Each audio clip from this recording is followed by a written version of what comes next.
আজকে আমাদের গোটা ইন্ডিয়াতে এটা ভিক্টোরি ডে হিসাবে ওই যে ইউপিএস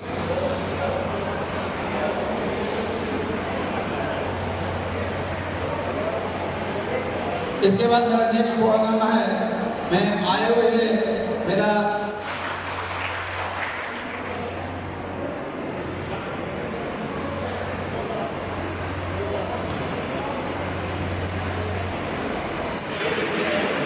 কথা হচ্ছে যে ট্রাইএনুয়াল জেনারেল মিটিং এটা আমাদের একটা সাংগঠনিক প্রসেস।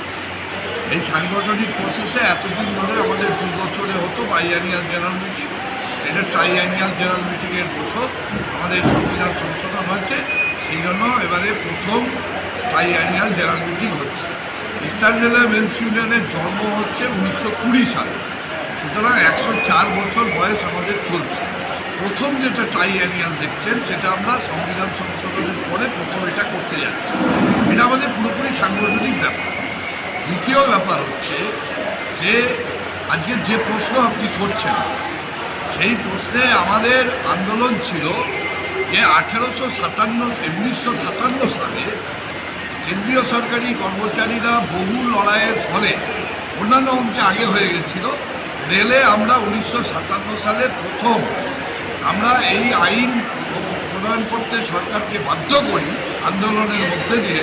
আমাদের এআইআরএফ এবং ইস্টার্ন রেলওয়ে মেন্স ইউনিয়নের আন্দোলনের ফলে যে সব রেল কর্মচারীদের তাদের বার্ধক্য টাইমে তারা বেতনের 50% তারা বেসিক পে দিয়ে পেনশন দিয়ে তারা জীবনযাপন করবে, এবং পেনশনটা হয়ে গেছিল নন কন্ট্রিবিউটরি, বাধ্যতামূলক।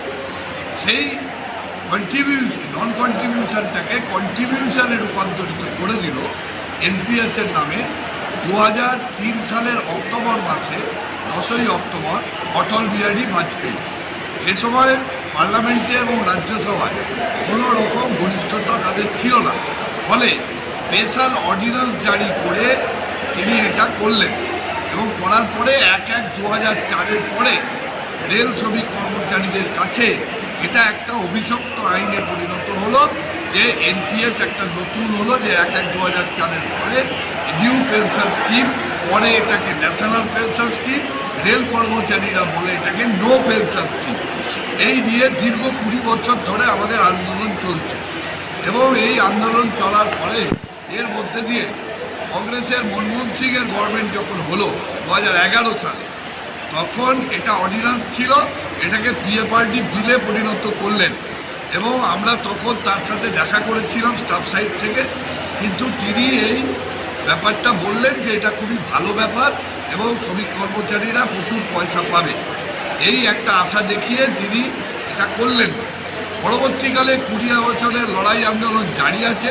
এই লড়াই আন্দোলন আমরা 6বার পার্লামেন্ট অভিযান করেছি এর মধ্যে, এবং 2023 সালের জানুয়ারি মাসে জয়েন্ট ফোরাম অফ রেস্টোরেশন ওপিএফ সারা ভারতবর্ষে তৈরি হয়েছে। সমস্ত রাজ্য সরকারি কর্মচারীদের ইউনিয়নগুলো এবং কেন্দ্রীয় সরকারি কর্মচারীদের ইউনিয়নগুলো তাদের মিলিত মোর্চায় এই যে জয়েন্ট ফোরাম তার নেতৃত্বে গত 1 বছর ধরে টানা প্রত্যেক মাস ব্যাপী তারা রাজপথে আন্দোলন চলেছে, বিভিন্ন জায়গায় আন্দোলন চলেছে। এবং গত আগস্ট মাসে 23 সালের আগস্ট মাসে দিল্লির লালকিল্লা ময়দানে বৃহৎ জমায়েত হয়।